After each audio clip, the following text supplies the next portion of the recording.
अस्सलाम वालेकुम। पाकिस्तान में सियासी मामलात के अंदर हर वक्त एक ऐसी कैफियत होती है कि पूरी कौम देख रही होती है कि पता नहीं इस पटारे से इस दफ़ा कौन सा सांप निकलेगा। इस वक्त सबसे ज़्यादा जिस चीज़ के ऊपर बहस चल रही है वो ये है कि आइनी तरमीम जो हुकूमत ने लाई है उनकी क्या शक्ल होगी, कब आएंगी और कौन कौन सी जमात उसका साथ देगी, क्योंकि 2/3 अक्सरियत बज़ाहिर हुकूमत के पास मौजूद नहीं है। जो नंबर्स इनके पास ईवान में हैं, कौमी असम्बली या सेनेट में, उसके लिए जब तक PTI के कुछ अरकान इनका साथ ना दें, और आम तौर पर तासुर यह है कि वो अरकान जिनका भी इलेक्शन कमीशन ऑफ पाकिस्तान से नोटिफिकेशन नहीं हुआ कि वो PTI से ताल्लुक़ उनका है या नहीं और मामला सुप्रीम कोर्ट में पेंडिंग है, उन्हीं में से एक ग्रुप हो सकता है कि अगर ये हुकूमत तरमीम लाती है तो इस मामले में इनका साथ दे, क्योंकि फ्लोर क्रॉसिंग की शिक उनके ऊपर उसका इतलाक़ नहीं होगा। इसके अलावा बिहाइंड द सीन कोई पोलिटिकल टॉक्स हो रही हैं या नहीं हो रही, कोई राब्ते हो रहे हैं या नहीं हो रहे, उसके ऊपर भी चहमगोइयाँ ज़्यादा हैं, लेकिन बराह रास्त अगर कोई इन्फॉर्मेशन दें कि किसका किससे रब्ता है वो कहना भी मुश्किल है। पाकिस्तान तहरीक इंसाफ सबसे ज़्यादा इस वक्त जो कन्फ्यूज़ पोजीशन में हमें नज़र आती है कि एक तरफ उनका नारा होता है कि बात हमने फ़ौज से करनी है, फिर साथ अचकज़ई साहब को उन्होंने नॉमिनेट किया जिनकी राना सनाउल्लाह से रब्ते की तो तस्दीक हुई है, लेकिन वो एजेंडा क्या है, टर्म्स ऑफ रेफरेंस क्या होंगे, उसके ऊपर हमारे पास कोई डिटेल अवेलेबल नहीं है। आज कौमी असम्बली में तकरीरें हुई हैं, उसमें से मैं 2 हिस्से आपको सुनवाना चाहूँगा, फिर प्रोग्राम का आगाज़ करते हैं। एक हनीफ अब्बासी साहब की है, पहले वो दिखाता हूँ आपको, और फिर दूसरी मौलाना फजलुर रहमान साहब की। दिखाइएगा जी। सबको नजर आ रहा है कि आपने हमला किया है प्लानिंग के तहत। आपके खिलाफ वादा माफ गवाह तैयार हो गए हैं, वो वादा माफ गवाह तैयार हुए हैं आपके खिलाफ। इतने बड़े बड़े एविडेंस हैं आपके खिलाफ कि आपका बचना नामुमकिन है। अभी मिलिट्री कोर्ट भी है, अभी भी मौका है आपको माफी मांगे। मैं चलता हूं आपके साथ, प्राइम मिनिस्टर की जरूरत नहीं है, मैं आपके साथ जाके माफी दिलाता हूं। बानी PTI को सजा हो जाती है मिलिट्री कोर्ट से, वैसे मैं एक मिसाल दे रहा हूं, अगर उन्हें 14 साल सजा हो जाती है, 25 साल कैद हो जाती है, तो क्या करेंगे आप? मुल्क को आग लगा देंगे? नहीं लगती आग, कैसे लगेगी? नहीं लगेगी। इसलिए लोगों के सामने वो पूरे मंजर होंगे 9 मई के। और गुड टू सी वाले जज चाहिए इनको, वो ऐसे जज काफी हद तक खत्म हो गए हैं, बाकी जो रह गए वो भी इंशाल्लाह खत्म हो जाएंगे। गुड टू सी यू वाले जज ख़त्म हो गए हैं, जो रह गए हैं वो भी इंशाल्लाह ख़त्म हो जाएंगे। हनीफ अब्बासी साहब के साथ बड़ी ज़्यादती की गई थी, इलेक्शन की रात इन्हें एफिडेविट केस में उठा लिया गया था, और फिर जो उसका सज़ा का अमल था और जितनी इन्होंने मुश्किल गुजारी, मेरे ख्याल में इन्हें ये दावा करते हुए कि चलो मेरे नाल मैं माफ़ी दिला दूँगा, ये दावा करते हुए इन्हें थोड़ा सा 10 दफ़ा सोचना चाहिए। दूसरा फजलुर रहमान साहब का बयान है, और वो भी काफ़ी एक निशानदेही करता है कि आने वाले दिनों में फजलुर रहमान साहब क्या पोजीशन इख्तियार कर सकते हैं। अगर आइनी पैकेज एक आता है, अब मालूम नहीं हुकूमत इसको कब और कैसे लाएगी, लेकिन अगर आता है तो JUI आम तासुर ये है कि जरदारी साहब की और शहबाज शरीफ साहब की मीटिंग के बाद हुकूमती इत्तेहाद का साथ दे सकते हैं। सुनिएगा मौलाना साहब क्या कह रहे हैं। आज सियासी लोगों की अहमियत ख़त्म की जा रही है। सीनियर सियासी क़यादत है, उनको साइडलाइन किया जा रहा है। सियासतदानों को मामलात हवाले करें, सब चीज़ें अपने अंदर समेटना, ये कभी भी मसले का हल नहीं हो सकता। अपोजिशन को एतमाद में लेकर पार्लियामान खुद उसके लिए कोई इक़दाम करे, मुज़ाकरात करे, बातचीत करे और मुल्क के अंदर इस इज़्तिराब को ख़त्म करे। ऐवान पर एतमाद किया जाए, हम जैसे कैसे भी हैं, फॉर्म 47 के हैं या 45 के हैं, लेकिन अब इस ऐवान में हम बैठे हुए हैं, इन्हीं से आपने काम लेना होगा। इनको अपना मुलाजिम समझकर कि ये सिर्फ इसलिए बैठे हैं कि जब रियासत चाहेगी कि तरमीम कर लें तो इन्हीं से तरमीम कराएंगे। हम अपने मफाद के लिए कानून बनाना चाहें तो इन्हीं से कानून बनाएंगे, इन्हीं को इस्तेमाल किया जाएगा। हम इदारों के इस्तेमाल के लिए यहाँ नहीं बैठे हुए, हम आज़ादी से मुल्क और कौम की खिदमत करने के लिए बैठे हुए हैं। मौलाना फजलुर रहमान भी तरमीम का जिक्र कर रहे हैं, लेकिन तरमीम की वजाहत नहीं कर रहे। तो आज जो हमारे साथ पैनलिस्ट हैं उनसे पूछेंगे कि ये सियासी माहौल आइंदा आने वाले दिनों में कुछ बेहतरी की जानिब जाता है, नज़र आता है कि नहीं आता, क्योंकि सुप्रीम कोर्ट के जजों के ऊपर, चीफ जस्टिस की तैनाती के ऊपर, ऐसे मामलात की या रिटायरमेंट एज का या पैनल ऑफ जजेस आपको चाहिए चीफ जस्टिस के लिए, तो ये अक्रॉस द पार्टी लाइन एक ब्रॉडर पोलिटिकल कंसेंसस हो तो मुतनाज़ा इशू नहीं होगा। अगर ऐसा नहीं होगा तो ये तनाज़ात का शिकार हो जाएगा। हमारे साथ पैनल में शामिल हैं पाकिस्तान मुस्लिम लीग नवाज़ के सीनियर रहनुमा तलाल चौधरी साहब और पाकिस्तान पीपल्स पार्टी के सीनियर रहनुमा नदीम अफजल चंद साहब। दोनों को खुशामदीद कहते हैं। तलाल साहब, क्या मुनासिब नहीं होता कि अगर ये जो आपका बातचीत का अमल है ये शुरू हो जाता और उसके नतीजे में एक मुतफ़िका तौर पर आप जुडिशल रिफॉर्म का पैकेज लाते? बिस्मिल्लाहिर्रहमानिर्रहीम। देखिए, कंसेंसस जो है ना जी, वो हमेशा कई दफ़ा नहीं भी होता, और इसीलिए नहीं तो फिर 2/3 रखा गया है कि भी 2/3 अगर हो तो कोई भी बड़ी अमेंडमेंट हो सकती है, कई चीज़ें सादा अक्सरियत से होती हैं। लेकिन मसला ये है कि बातचीत का जब हम कहते हैं तो ये तासर दिया जाता है कि हुकूमत बड़ी कमज़ोर है, बस आज जाने वाली है, कल जाने वाली है। फिर वहाँ से बयान दे दिया जाता है रह गए 2 महीने, फिर इनका फार्म खुलेंगे, फिर ये खुलेगा, फिर ये धर्म से गिर जाएंगे, और इनके रहनुमा डेट्स देनी शुरू हो जाती हैं। दिसंबर तक, नवंबर तक हमारी हुकूमत आ जाएगी। देखिए, उससे पहले अपोजिशन में भी हमने इन्हें मिसाक मईशत का मैसेज दिया। उस वक्त भी कहा, उस वक्त के बानी PTI ने, कि ये NRO मांग रहे हैं, ये NRO चाहते हैं। सो गुजारिश ये है, और NRO हम बातचीत असेंबली की सतह पर होती रहती है, कमेटीज़ में होती है, वहाँ लेजिस्लेशन के बिज़नेस के लिए होती है, बाकी चीज़ों के लिए होती है, लेकिन हुकूमत का ये भी अटल फैसला है, ये माफ़ी मांगने से भी कोई फ़र्क नहीं पड़ेगा। 9 मई वालों से कोई बातचीत होगी नहीं। 9 मई से कोई बात जो अपनी पार्टी के अंदर इनके पास जो लोग हैं उनसे ये अलहदा हो जाए, ठीक है ना। देखें, इनके पास ये ऑप्शन मौजूद है। ये दोबारा दोहराएं क्या करें? 9 मई जो इनके अंदर हैं पार्टी में, वो कौन है? जो भी है, गिने जा सकते हैं ना। आप बता सकते हैं? मैं देखे ना, गिने जा सकते हैं। ये कोई ऐसा उनसे अलहदा हो जाए, 1.5-2 साल हो गए। अच्छा, -1 वाली तजवीज़ आप? -1 नहीं मैं कह रहा, मैं उन तमाम लोगों का कह रहा हूँ। और मैं, देखिए, गुजारिश ये, आप दूसरी साइड पर अगर आप ये समझते हैं कि भी इस तरह हम किसी वक्त ये हुकूमत जाती है या कोई तरमीम या कोई लेजिस्लेशन होती है, ये बात हमने भी फैसला कर लिया है कि बिल्कुल ऐसे कोई मुज़ाकरात नहीं होंगे। राना सनाउल्लाह साहब ने क्यों बात की? हम कहते हैं उसके अंदर बात होनी चाहिए, पार्लियामेंट के अंदर। अचकज़ई साहब आए हैं, 100 बिस्मिल्लाह। एक दिन अचकज़ई साहब को भेजते हैं, पीछे से कह देते हैं हमने तो एस्टेब्लिशमेंट से बात करनी है। वो अच्छा भला इज्जतदार आदमी है। मैंने भी आपको कहा कि ये जो अंदर पार्लियामेंट के अंदर जो लोग बैठे हैं, बात हो रही है। चंद साहब, ये काफ़ी टेढ़ी खीर है। उस दिन आप हमारे प्रोग्राम में बैठे थे, बातचीत का जब इलेक्शंस के बाद बात हो रही थी कि बातचीत होनी चाहिए, आपने कहा कि कमेटी बना के मैं खुद जाऊंगा। PTI वालों ने फौरी तौर पे इस तजवीज़ को शॉट डाउन कर दिया। अभी हम 7-8 माह से इसी में हैं, हॉकी खेल रहे हैं कि आगे जाना कि नहीं जाना। देखिए जी, मेरे ख्याल में तो अब जो असल चीज़ है ना, आवाम का चूल्हा और मीटर, उसका टेम्परेचर बढ़ता जा रहा है, और चूल्हे से जो निकला हुआ धमाका होता है ना, वो फिर कुछ नहीं देखता। 25 करोड़ का ये मुल्क है, और इसमें से 40% वो हैं जिनके लिए इस मुल्क में कोई सुहाने ख्वाब नहीं है, जिनकी ना कोई प्रॉपर्टी है, ना कोई स्टोर है, ना कोई बड़े बड़ी हाउसिंग सोसाइटी हैं, ना कोई असम्बलियों में उनका बंदा है, ना कोई ब्यूरोक्रेसी में उनका बंदा है। 60% वो लोग हैं। तो मेरे ख्याल में उनके लिए वो निकल पड़ेंगे तो फिर शायद हम सिर्फ बातें, आप हमें यहाँ बुलाने के काबिल भी नहीं छोड़ेंगे। अवाम के मसाइल इतने बढ़ जाएंगे। तो ये चंद साहब, अगर रियलाइजेशन होती है इस बात की जो आप कह रहे हैं, नहीं, रियलाइजेशन देखें, किसी को कोई नाराज़ हो या राज़ी हो, इससे फ़र्क नहीं पड़ता। रियलाइजेशन तो अल्टीमेटली करनी पड़ेगी। तो क्यों नहीं हो रही है? मैं बताऊं, ये भी देहाती इलाकों से, इनसे पूछ लें एग्रीकल्चर का क्या हाल हुआ है क्लाइमेट की वजह से और बुरे हालात की वजह से। जिस तरह गंदम इम्पोर्ट की, किसान का जो पंजाब में तो वीट ने बेड़ा गर्क किया, जो पिछले 2 सालों से किसान का सूरत हाल हुआ, उसी तरह जो फैसलाबाद में दाएं बाएं मजदूरों की आप हालात देख लें, छोटे दरमियाने तबके को देख लें, जो पढ़ा लिखा नौजवान जो BA MA करके, मैट्रिक करके, FA करके बैठा हुआ है, वो उसकी तादाद कितनी है।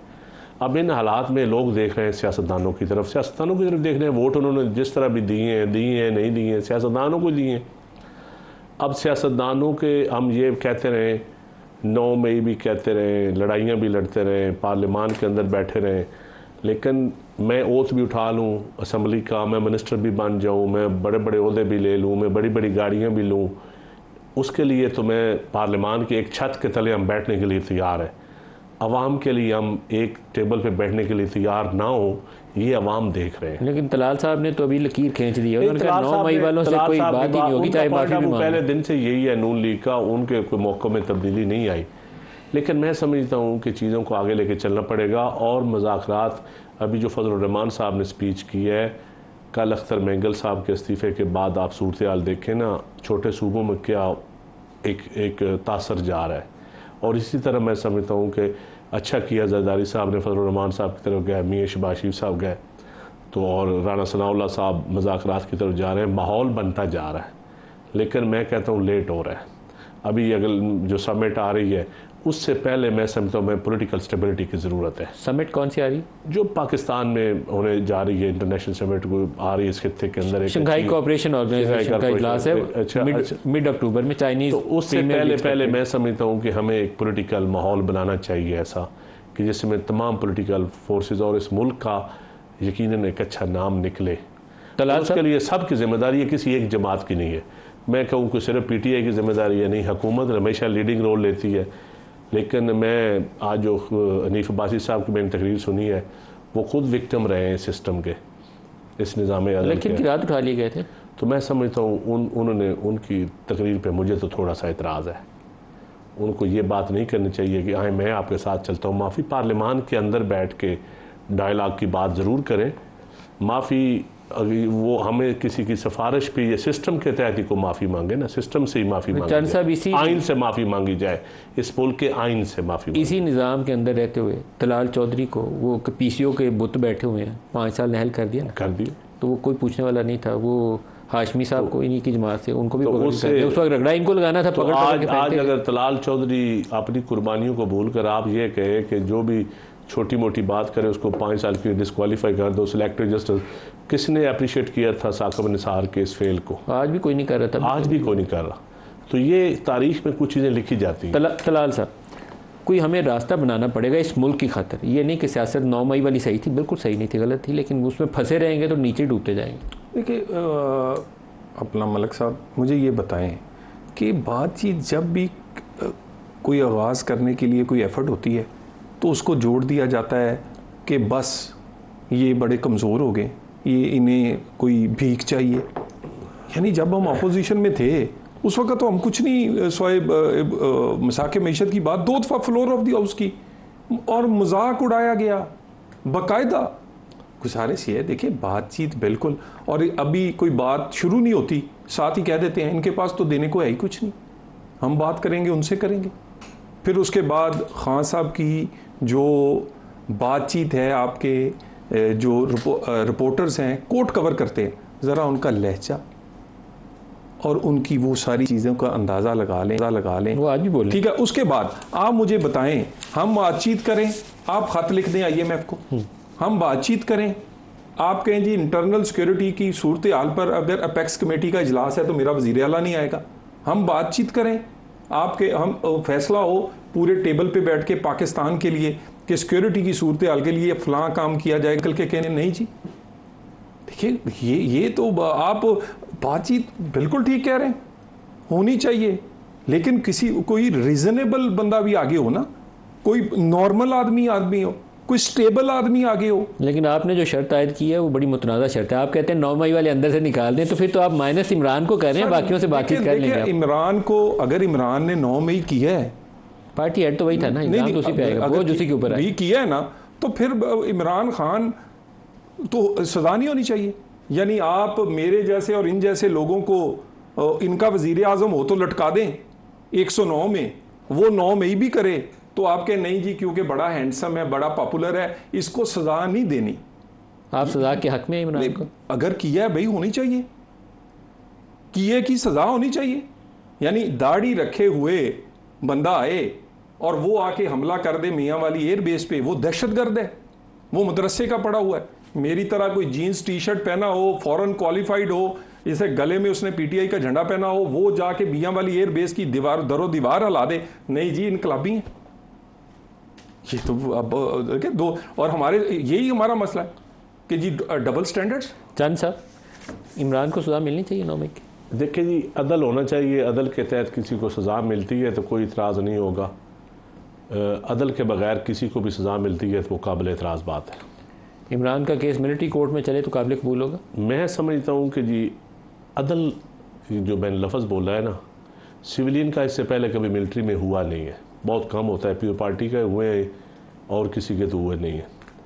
तो अगर दहशतगर्दी आप, मैं समझता हूँ मिलिट्री कोर्ट्स में जाते हैं, साबिक वज़ीर आज़म या वज़रा की ये कोई अच्छी मिसाल कायम नहीं होगी पूरी दुनिया में। मेरे ख्याल में एक इशू बन जाएगा, कोई अच्छी मिसाल कायम नहीं होगी। हमारा हमें जब आप अदल की तरफ जाएंगे तो रास्ते निकल आएंगे, और अदल पे किसी को अदल होता हुआ नज़र आए ना जी, तो किसी को इतराज़ नहीं होता। सर इंसाफ होता हुआ नज़र आना चाहिए, यही कहा जाता है ना, लेकिन वो आप सियासी लोगों का एक रोल है, अगर हम उसको कहते रहें कि नहीं नहीं नहीं नहीं जो भी हो रहा है सब ठीक है, वो फिर तो काम आगे नहीं चलेगा। सियासी लोगों को अपना किरदार अदा करना पड़ता है रास्ता बनाने के लिए। हम इस वक्त सियासी लोग जो है ना जी, सच्ची बात यह है कि जो आइन कहता है, जो कानून कहता है, जो हमारी पॉलिटिकल वैल्यूज़ कहती हैं, वो किरदार हम अदा को इतना कर नहीं रहे। क्यों? माहौल ये कैसा बना हुआ है, वजह बड़ी लीडरशिप्स खामोश हैं, मियां नवाज शरीफ साहब खामोश हैं। क्यों खामोश हैं ये तलाल साहब बता सकते हैं, जिन्होंने इस मुल्क में 40 साल हुकूमत के ज़रदारी साहब बैठे हैं, उनकी तरफ से भी अभी ये मैंने पहली मूवमेंट देखी है जो वो साइनी पैकेज की वजह से, नहीं तो शायद अभी वो भी मैं समझता हूँ कि इन दो लोगों को बैठ के मामलात अपने हाथों में लेने चाहिए। मैं नवाज शरीफ साहब का तो जवाब इनसे लूँगा, लेकिन जरदारी साहब क्यों खामोश हैं? मुझे कोई नहीं पता सच्ची बात। सर आप बताएंगे नवाज शरीफ साहब क्यों इनएक्टिव भी हैं और क्यों खामोश भी हैं? देखिए, सबसे पहले तो आपने एक वो सियासी पार्टी के सरबराह हैं, सियासी माहौल चीज़ें देखनी है, लेकिन अपनी पार्टी की जो दोनों हुकूमतें हैं और जो नेशनल इश्यूज़ हैं उस पर वो बिल्कुल इजलास करते हैं और कई मीडिया में रिपोर्ट होते हैं, कई नहीं होते। बहुत सारे रिलीफ हैं, बहुत सारी ऐसी इश्यूज़ हैं जो डिस्कस किए जाते हैं, और बाकी कहें कि वो एक्टिव नहीं है, पूरे एक्टिव हैं। सर ये जो स्वीटनर्स है ना कि सोलर दे दो, दूसरा दे दो, लोग इस वक्त उससे बड़े मसले का शिकार हैं। आपको एक बड़ा पॉलिटिकल डिसीजन लेना है। हमने वो खबर सुनी थी कि नवाज शरीफ ने राना सनाउल्लाह को ऑथोराइज़ किया बातचीत के लिए, फिर उसके ऊपर आधी पार्टी आपकी कहती रही नहीं किया, आधी कहती रही किया। अब किया नवाज शरीफ बातचीत के हामी हैं या नहीं है? देखिए, मियाँ साहब ने उस दिन जो बात की है उसको बिल्कुल PTI वालों ने उसी वक्त ही मतलब इसको एक नया ही माहौल बना दिया।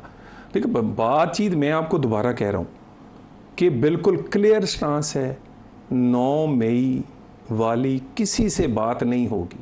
ये हुकूमत गिरती है तो गिर जाए, हुकूमत गिरती है तो गिर जाए, बिल्कुल गिर जाए। ये नवाज शरीफ की पोजीशन है, ये बिल्कुल हमारी पोजीशन है, क्लियर पोजीशन है। और कोई ऐसी देखिए, मैं माजरत के साथ सियासी कारकुन हूँ, बातचीत होनी चाहिए ये, मगर आप ऐसे आदमी से बातचीत करें जो हम बातचीत का कहें वो हमें कमज़ोर समझने लग जाए।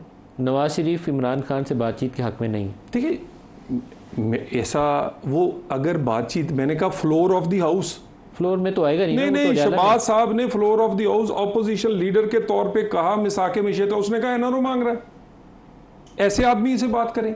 और दूसरा, ये अगर कोई कहे जी कि 9 मई में जी इसको फलां जगह सजा नहीं होनी चाहिए, फलां जगह होनी चाहिए, सबसे बड़ी काबिल अफसोस बात तो ये है कि मुल्क का एक सियासी पार्टी का रहनुमा इस तरह का काम करे, उसको डबल सजा होनी चाहिए। अगर कोई कारकुन करे जिस बेचारे को कोई अकल और समझ नहीं है, तो जो खुद समझता है सारी बात, अगर वो ये काम करे तो उसके ये तो लम्हा फिक्री है। नदीम अफजल चांद साहब, क्या जो पोलिटिकल गवर्नमेंट है वो अपने सियासी फैसले लेने में आज़ाद है या नहीं? ये सवाल जिनकी गवर्नमेंट है उनसे करें। आप इत्तेहादी हैं इनके? नहीं, हम तो इत्तेहादी हुकूमत बनाने की हद तक, आगे हुकूमत चलाने में जिन्होंने फैसले करने, ये तो तलाल भाई बेहतर बता। लेकिन आप अपने उस सियासी फैसले में आज़ाद थे जब आपने फैसला नहीं, हमें तो आज़ाद, हमारे पास तो और ऑप्शन ही कोई नहीं थी, हम तो आज़ाद थे। हमारे पास हमने ऑप्शन, मैं आपके पहले भी प्रोग्राम में कह चुका हूँ, हमने ऑप्शन क्रिएट करने की कोशिश की और नेशनल डायलॉग की भी कोशिश की, कौमी हुकूमत की भी कोशिश की, सारी जमातें इस हुकूमत में आ जाएं, हमने तो कोशिश की। हुकूमत की क्या मजबूरी? अभी आपने कहा हुकूमत, ये बेहतर बता सकते हैं, मैं इसका जवाब मेरे पास है, लेकिन मैं चाहता हूँ ये खुद नहीं, पहले आप जवाब दें फिर मैं नहीं दे सकता ये जवाब। यही तलाल साहब, पहले आप ही जवाब दे दें। क्या मैं ताज़ा करबला से हूँ, मैं क्यों झूठ बोलूँ? ये खुद करबला से आके सच बोलना चाहिए, इसलिए आपसे ये जवाब बेहतर दे सकते हैं। देखिए, गुजारिश ये है कि अगर कोई फैसले पॉलिटिकल पार्टी कर रही है और या पॉलिटिकल एक हुकूमत कर रही है और अदारे भी उसके साथ खड़े हैं, तो कोई इसमें हर्ज नहीं। या आप अदारों के साथ खड़े? मेरा ख्याल जैसे मर्जी आप कर लें, दोनों सूरतों जो दो जैसे आप मर्जी करें। अब मैं इनको इससे ज़्यादा इसरार नहीं करूँगा। 1 पेज ठीक है, 1 पेज ठीक है। मियां शहबाज शरीफ साहब ने यही कहा है कि सुपर पेज है। 2 जान 1 कालिब। हाँ, 2 यक जान 2 कालिब या जो भी थे, पता नहीं वो 1 जान 2 कालिब। अल्लाह करे इस मुल्क की को बेहतरी हो इस यक जान 2 कालिबों में। ये सेम पेज था इमरान खान का, जो हमें बड़ा सबक पढ़ाया जाता था कि आप 5-6 महीने खबर ना दें, उसके बाद याद है हम इमरान खान को सब भी कहते थे कि ये पेज उसी वक्त काम आएगा जब पॉलिटिकल फोर्सेस के साथ आपके तल्लुकात ठीक होंगे। ये हमें सबको पता है, अगर नदीम अफजल चांद और ये हम इमरान खान को भी कहते थे और आज मैं अपने ताजियों भी कह रहा हूँ कि पॉलिटिकल फोर्सेस से डायलॉग ज़रूर होने चाहिए। सर अगर सबको पता है तो इसके ऊपर अमल दरामद क्यों नहीं होता? मैं आपको एक मिसाल देखिए, इसमें देखें, शहीद बीबी ने तैयारा हाईजैकिंग के बाद, सुप्रीम कोर्ट में हमलों के बाद, जस्टिस क्यूम की साजिशी फैसलों के बाद, बड़ी बड़ी कैंगरू कोर्ट्स कहने के बाद, बड़ा कुछ सहने के बाद, 13 साल जरदारी साहब की जेल के बाद चार्टर ऑफ डेमोक्रेसी अल्टीमेटली हमने किया। चार्टर डेमोक्रेसी के बाद मुशर्रफ ने वर्दी उतारी, इलेक्शन हुए, मियाँ साहब भी वापस आए, बीबी ने भी इलेक्शन लड़ा, बीबी शहीद हो गई। एक नया उस चार्टर ऑफ डेमोक्रेसी में इलेक्शन में उसके बाद फिर भी हमें बीबी की शहादत मिली। उसके बाद फिर भी आसफ अली जरदारी ने पाकिस्तान खपे का नारा लगा। पीपल्स पार्टी का मौक़िफ़ तो देखें ना, जाने देने के बाद भी एक बड़ा वाज़ेह है, वो 9 मई से भी बड़े वाक़यात हैं। अच्छा, पाकिस्तान लीडरों का शहीद हो जाना, लीडरों को फांसी हो जाना, पता नहीं क्या क्या होना। हम तो चाहते हैं कि फिर भी पाकिस्तान खपे, और इस वक्त भी ज़रूरत पाकिस्तान खपे की है। पाकिस्तान खपे का नारा जो है ना, वो एक लीडर की सियासी बसीरत की निशानदेही करता है, और बाकी क्यों नहीं उस खपे की तरफ जा रहे हैं ये पता नहीं, मुझे समझ नहीं आती बात। ब्रेक ले लें, ब्रेक से वापसी पे इस पर स्टार्ट करते हैं। आसाइशों के लिए मेरे ख्याल है बड़े फैसले करने से हम कासर हैं। हाँ, ये इशू यही है, ज़ाती मफादात। ब्रेक ले लेंगे, हमारे साथ रहिएगा। Welcome back. हुकूमत का इरादा यह है कि एक जुडिशल पैकेज लाया जाएगा। कौमी असम्बली में, सेनेट में बिल इंट्रोड्यूस होंगे, जॉइंट सेशन होगा, और उस जॉइंट सेशन में हुकूमत अपनी 2/3 अक्सरियत भी साबित करेगी, और जजेस को किस तरीके से काबू करना है उसमें 2-3 तजावीज़ सामने आ रही हैं। एक तो बिल प्राइवेट मेंबर के तौर पर इंट्रोड्यूस करवाया गया है कि जजेस की तादाद सुप्रीम कोर्ट में बढ़ा दी जाए। उससे वो जजेस जो हुकूमत सोचती है कि उनके मुखालिफ फ़ैसला दे सकते हैं, शायद उनकी तादाद को न्यूट्रलाइज़ किया जा सकता है। ये सोच है, कल होगा या नहीं होगा ये कहना काफ़ी मुश्किल है। किसी ज़माने में PTI वाले बाबर सत्तार की इस्लामाबाद हाई कोर्ट में जज के तौर पर तैनाती के बड़े मुखालिफ थे। आजकल PTI वालों को शायद सबसे ज़्यादा मोहब्बत उन्हीं से होगी। एक इंडिपेंडेंट शख्स जो है वो सही फ़ैसले करता है, वो ये नहीं देखता हक में किसके है और ख़िलाफ़ किसके है। दूसरा, चीफ़ जस्टिस ऑफ पाकिस्तान की तैनाती के लिए सीनियरिटी के प्रिंसिपल की बजाय पैनल ऑफ जजेस, जिसमें से हुकूमत जैसे चीफ ऑफ आर्मी स्टाफ की तैनाती करती है, तो किसी एक को चुन ले। इस तरह की और भी तजवीज़ें हैं। तलाल चौधरी साहब, क्या ये सारा कुछ कर पाएंगे आप? देखिए जी, अल्लाह करे ये पार्लियामेंट भी किस दिन पार्लियामेंट बने। ये म्यूनसिपल कॉरपोरेशन जो है, जिसमें हमें वो उस तनख्वाहों पे बिठाया हुआ है जिसमें ये लिफ्ट ऑपरेटर की जो पार्लियामेंट में है ना, उसकी तनख्वाह ज़्यादा है, मेरी कम है। और पार्लियामेंट जो उसने कभी आइन बनाया है वो नहीं बचा सकती, वो अपना वज़ीर आज़म बनाए वो नहीं बचा सकती। ये क्या पार्लियामेंट है? बिल्कुल पार्लियामेंट का राइट है कि आप जिस दिन दिल करे 63A का फैसला इधर कर दें, जिस दिन दिल करे इधर कर दें, जिस दिन दिल करे बेटे से ना तनख्वाह लेने पे वज़ीर आज़म को निकाल दें और पार्लियामेंट सर झुका दे, जिस दिन चाहें किसी वज़ीर आज़म को लटका दें, पार्लियामेंट सर झुका दे। Parliament should be like a parliament. और अल्लाह करे पार्लियामेंट की ये गैरत किस दिन जागे और वो बड़ा अदारा है, वो जिसके फैसले नहीं पसंद आते वो उसे बिल्कुल ओवर रूल करके अपना फैसला सुनाए। पता नहीं ये कब होगा। लेकिन चीफ जस्टिस ये एक बड़ा थॉर्नी इशू है। आप चाहते हैं कि उसके लिए पैनल आए और ये मुतनाज़ा सियासी तौर पर मामला होगा इस मौके के? नहीं, अगर ये अमेंडमेंट किसी को पसंद आए तो पार्लियामेंट बड़ी अच्छी है, और अगर कोई अमेंडमेंट पार्लियामेंट 18th की थी तो वो गर्दन पे अंगूठा रख के नहीं बल्कि गोडा रख के वो 19th करवाई है। आप उधर इफ्तिखार चौधरी साहब इफ्तिखार करवाई है। मेरा मतलब आपको पसंद आ जाए तो आप पूरी की पूरी अमेंडमेंट उड़ा दें, आप लॉ उड़ा देते हैं पकड़ के। आपको पता है उसी के अंदर ये प्रोविजन मौजूद है और वो फाइनलिटी भी इख्तियार कर चुकी है कि सुप्रीम कोर्ट आपकी अमेंडमेंट्स जो बेसिक आइन का फंडामेंटल ढांचा है उससे मुतसादम हो, उसको टेकअप कर सकती है। जुडिशरी की इंटरफेरेंस को भी टेकअप कर सकती है। इनसे पूछे कि वो जो ढांचा है वो बनाता कौन है? मदर ऑफ ऑल इंस्टीट्यूशन अगर पार्लियामेंट है, पार्लियामेंट अगर चाहे तो वो सुप्रीम कोर्ट का नाम बदले या उसके जज बदले, वो कुछ भी कर सकता है। वो इनकी तनख्वाह से लेकर उसके इख्तियार से लेके उसने वही करना है जो पार्लियामेंट ने कहना है। नदीम अफजल चांद साहब, ये मामला वैसे तो अगर आप पूछें आइडियली होना चाहिए तो होना चाहिए, लेकिन ऐसे मौके पर सियासी तौर पर मुतनाज़ा ना हो। तारीख बड़ी दुरुस्त आई है और आज तारीख ऐसे बोर्ड पे आई है कि पीपल्स पार्टी का मौक़िफ़ सच साबित हो रहा है। जजेस अपॉइंटमेंट हो या सारे मामला इफ्तिखार चौधरी का वो अंगूठा रख के अमेंडमेंट करवाने वाला काम हो, मैं समझता हूँ चार्टर ऑफ डेमोक्रेसी बड़ा बेस्ट डॉक्यूमेंट है। आज भी PTI को भी मैं आपकी वसात से दावा देता हूँ कि उसी डॉक्यूमेंट के ऊपर बैठ के कम से कम जजेस अपॉइंटमेंट देखें। आज हालात बन गए, आज हम कोई अमेंडमेंट करेंगे ना जी तो समझा जाएगा कि शायद जजेस की लड़ाई आ रही है उसमें, या शायद पता नहीं किसी को रोकने के लिए।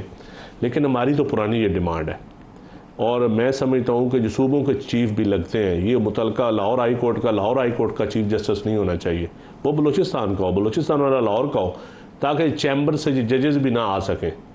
जिस तरह इंडियन देख रहे हैं, इंडिया का आप तो माशाल्लाह रिसर्च करते बड़े पढ़ते हैं, इंडिया में मुतलका सूबे का चीफ जस्टिस उस सूबे का नहीं होता। सर इस वक्त तो तनाज़ा इसी तरह मैं समझता हूँ कि वफाक में भी कॉन्स्टिट्यूशनल कोर्ट्स हों या जजेस की तादाद बढ़ाने की बात हो, इसमें बैठ के एक नेशनल डायलॉग दोबारा किया जाए और बदनीति उसमें ना शामिल हो। और ये जो सीनियर जजेस, पैनल जजेस, ये सारा मैं समझता पार्लियामान के काम आ जाए, पास एग्जीक्यूटिव करे और मेरिट पे हो। बेशक इस पे कोई ज़रूरी नहीं कि हम देखें ना, इसमें सेशन जजेस का कोटा होता है, किसका फॉलो किया जाता है, जो सेशन जज के कितने बनाए जाते हैं ऊपर हाई कोर्ट में जजेस, चैम्बर्स के जजेस हर दौर में बनते आ रहे हैं, जजों के रिश्तेदार। इस तरह CSP अफसर भर्ती होते हैं जो पब्लिक सर्विस कमीशन में सारे DMG रिटायर्ड ब्यूरोक्रेट बिठाते हैं, उनके रिश्तेदार देखें ना कितने आते हैं। सियासी इत्तेफाक राय ना हुआ तो इशू मुतनाज़ा हो जाएगा, सुप्रीम कोर्ट में जाएगा, इत्तेफाक राय और क्लैश होगा एग्जीक्यूटिव का और आपकी जुडिशरी। मेरे ख्याल में इस वक्त क्लैश की पोजीशन में सुप्रीम कोर्ट को नहीं जाना चाहिए। सुप्रीम कोर्ट का वो पुराना जो फैसला इफ्तिखार चौधरी वाला, वो बेशक उस वक्त नून लीग भी उस पर डोल बजाती थी, फैसला मजबूर थी, लेकिन एग्जिस्ट बेशक करता है, लेकिन वो गलत था। और उसको सामने रख के वो पार्लिमानी कमेटी को बिल्कुल ही रद्दी की टोकरी में फेंक दिया था इफ्तिखार चौधरी ने, वो गलत था। लेकिन अभी आप ऐसी कोशिश करें कि मंसूर अली शाह की बजाय किसी और को जज बनाने की चीज जैसे कोशिश करें, तो इस पे तनाज़ा शुरू हो जाएगा। ये मैं कहता हूँ कि इसमें बदनीति शामिल ये नहीं होनी चाहिए, किसी एक शख्स को नहीं रोकने के लिए। नियतों का हाल कौन जानेगा कि सही है कि गलत है। देखिए इसमें ये भी तो हो सकता है ना कि इस अपॉइंटमेंट के बाद आगे अमल दरामद हो जाए, ये भी तो हो सकता है। नहीं, पॉलिटिकल कंसेंसस नहीं, पॉलिटिकल कंसेंसस तब भी होगा ना, पॉलिटिकल कंसेंसस बिल्कुल होना चाहिए। और मैं समझता हूं PTI के पास बेस्ट मौका है इस वक्त पार्लियामान के अंदर डिबेट करने का, पाकिस्तान की तारीख दुरुस्त करने का।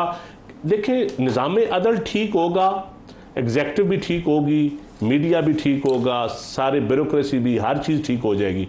अगर निज़ाम अदल ठीक नहीं होगा तो कुछ भी ठीक नहीं होगा।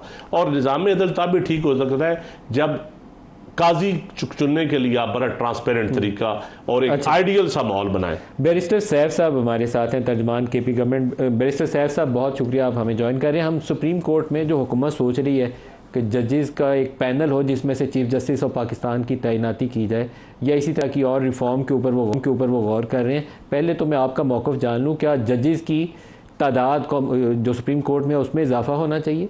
क्या मंसूर अली शाह साहब को जो सीनियरिटी का प्रिंसिपल है उसके ऊपर अगला चीफ जस्टिस बन जाना चाहिए, या पैनल की प्रोविजन आईनी तरमीम के जरिए डालनी चाहिए? आप इसके ऊपर अपनी जमात का मौक़िफ़ दे सकते हैं? जी शुक्रिया मलिक साहब। बात यह देखें कि कोई भी हरकत, कोई भी इक़दाम जब तक उसकी नीयत सही होती है तो वो इक़दाम सही होता है, चाहे बज़ाहिर वो बहुत ही गलत नज़र आए। और अगर बदनीयती पर मबनी स्टेप्स हैं तो फिर वो इक़दाम बज़ाहिर जितना भी अच्छा नज़र आए वो ठीक नहीं होता, ना मुल्क के लिए, ना कौम के लिए, और ना इनफरादी हैसियत में। तो ये जो कुछ भी किया जा रहा है ये बदनीयती पर मबनी इक़दामात हैं। इसका कानून से, आइन की स्पिरिट से, इंसाफ के निज़ाम से कोई ताल्लुक नहीं है। मैं समझता हूँ कि इसी सुप्रीम कोर्ट ने अपने फैसले में सीनियरिटी का उसूल जो है उसको मुकद्दम रखते हुए ये कहा है और क्लियर किया है कि सीनियर मोस्ट जज का जो है वो बनेगा, और मंसूर अली शाह साहब का हक बनता है सुप्रीम कोर्ट ही की अपने फैसलों की रोशनी में कि उन्हीं को ही चीफ जस्टिस बनाया जाए।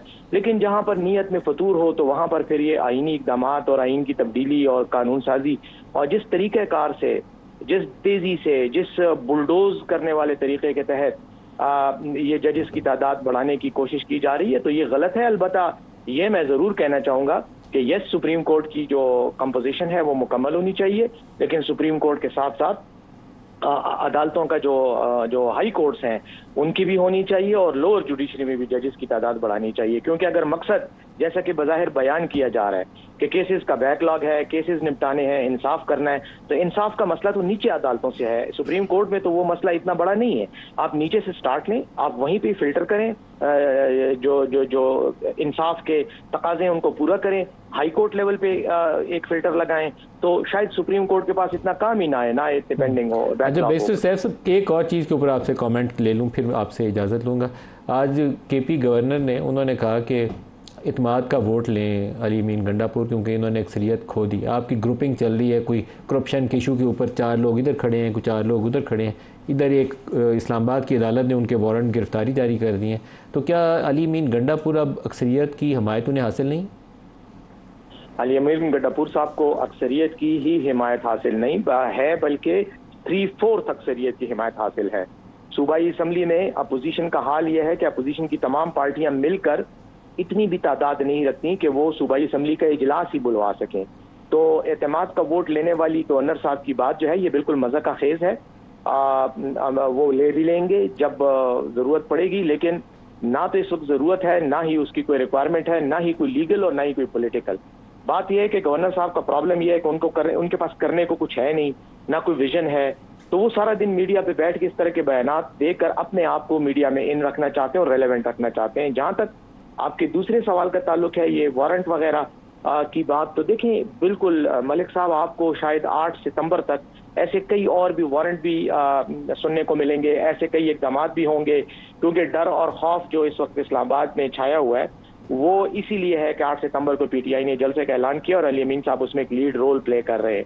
तो ये 8 को जलसा होगा इंशाल्लाह। जहां तक हमारी नीयत का और हमारे इरादों का ताल्लुक है तो इंशाल्लाह होगा और ज़बरदस्त जलसा होगा। बैरिस्टर साहब बहुत शुक्रिया, आप हमारे साथ रहे। तलाल साहब, इस सवाल का आप भी जवाब दे ही दें, पीटीआई को जलसा करेगा तो क्या होगा? एक सियासी जमात है, जलसा तो करेगी। तो जी जलसा करें, ये खुद ही रखते हैं, खुद ही बाद में कहते हैं कि ठीक है। इन्हीं का वज़ीर आला ने जाके कहा कि भी नहीं, हालात नहीं ठीक, मैंने खुद असेस करवाया। मेरी रसानी किसने की थी? उसके सामने चीज़ें रखी हैं, उसने कहा वज़ीर आला ने कहा, पैगाम दिया, मैंने कहा वज़ीर आला ने चीज़ें रखी, उन्होंने कहा जी मैं इसे खुद वेरीफाई करवाऊंगा।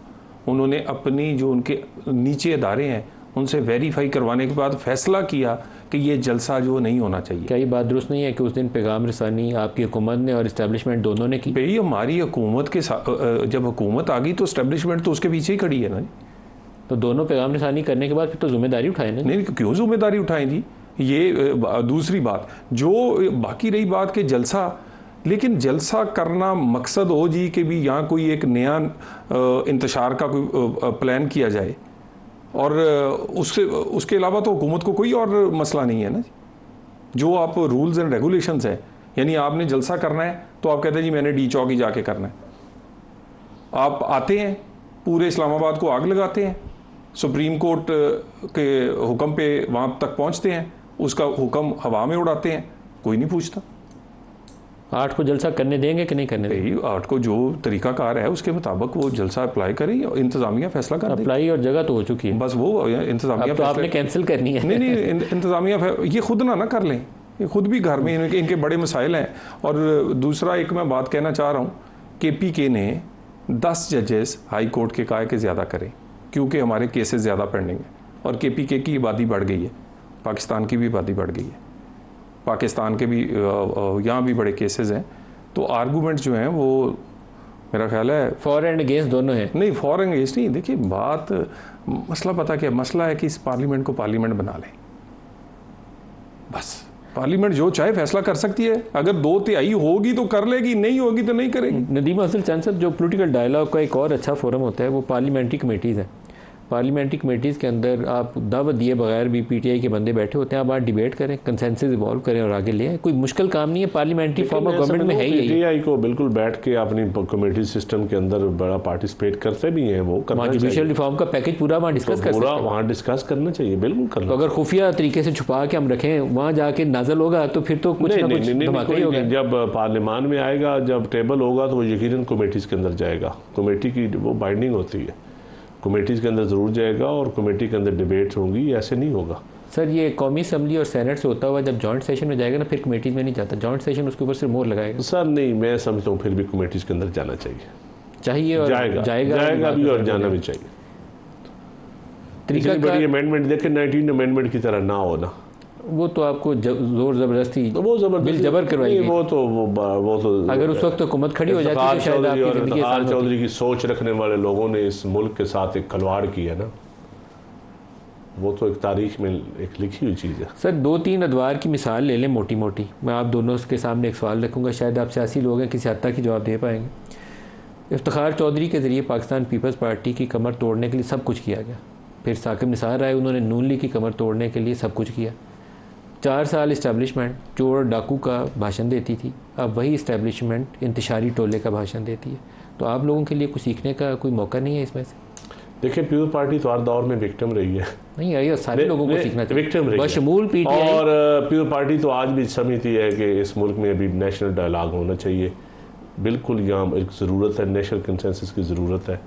और इस वक्त मैं समझता हूँ कि जितना लेट हो रहा है वो मुल्क के लिए नुकसानदेह चीज़ है। तलाल साहब, आप सारी जमातें बारी बारी इस चक्की में पिस चुकी हैं, रगड़ा खा चुकी हैं अच्छे तरीके से। नवाज शरीफ सबसे ज़्यादा शायद विक्टिम बने होंगे, 3 दफ़ा उनकी वज़ारत उज़्मा गई। सीखना नहीं चाहिए? देखिए गुजारिश मैं तो आपसे कह रहा हूँ, आप गारंटी कर दें कि पीटीआई से जो बात होगी वो उस पर खड़ी रहेगी। ये अब बिल बात कर रहे हैं ना, या सेनेटर हैं गालबन पीटीआई की समीना, उन्होंने जजेस सुप्रीम कोर्ट के बढ़ाने का बिल डाला हुआ था बहुत देर पहले। जैसे ही पता चला है कि कोई अमेंडमेंट हो रही, उन्होंने बिल वापस ले लिए। यानी अगर आप इशारों पे उस आदमी के चलेंगे जिसको सज़ा का खौफ है अपने गुनाहों की, तो वो तो चाहता है मेरी सज़ा ख़त्म होनी चाहिए, असम्बलियाँ रहती हैं तो रहें, निज़ाम रहता है तो रहे, पाकिस्तान के साथ कुछ होता है तो हो। तो मेरा ख्याल है कि अगर ऐसी जमात एक उस बंदे के हाथ में हो तो वो बेचारी जमात किस काबिल है? जमात बातचीत के काबिल ही नहीं है, उनकी अपनी डिसीजन मेकिंग। आप कहते हैं ना कमेटियों में इनको बिठा लें, इनको बिठा के इनके बेचारों के पास तो हल ही कोई नहीं। ये एक मुलाकात में जाते हैं, एक कमेटी होती है, शाम में 2 घंटे बाद दूसरी मुलाकात होती है, दूसरी कमेटी बन जाती है, ये आपके सामने बनती है। सो एक ऐसा आदमी जिसको अपने किए गए गुनाहों की सज़ा मिलने का चांस हो, वो सारी चीज़ ही उसके गिर्द घुमाता है। सर लेकिन पाकिस्तान में सियासी जमातों के ऊपर, नून लीग के ऊपर नवाज शरीफ की छाप, जरदारी साहब की पीपल्स पार्टी की छाप, और इसी तरीके से तहरीक इंसाफ के ऊपर इमरान खान, ये 1% जो है वो लीड कर रहा है, उसके बहुत ज़्यादा गहरी छाप। सर आप ये भी जो कह सकते हैं कि भी लीड करते हैं, लेकिन पूरी डिबेट होती है, लोग अपना मौक़िफ़ रखते हैं। लोग लीडरशिप के ख़िलाफ़ मौक़िफ़ रखने वाले भी आज भी सीनियर लीडरशिप में शामिल होते हैं, और ये पार्टी के तौर पे फैसला होता है। यहाँ पर तो बिल्कुल बेचारी पार्टी, आप मुझे बताएं इनका कौन सीनियर जूनियर को पता है?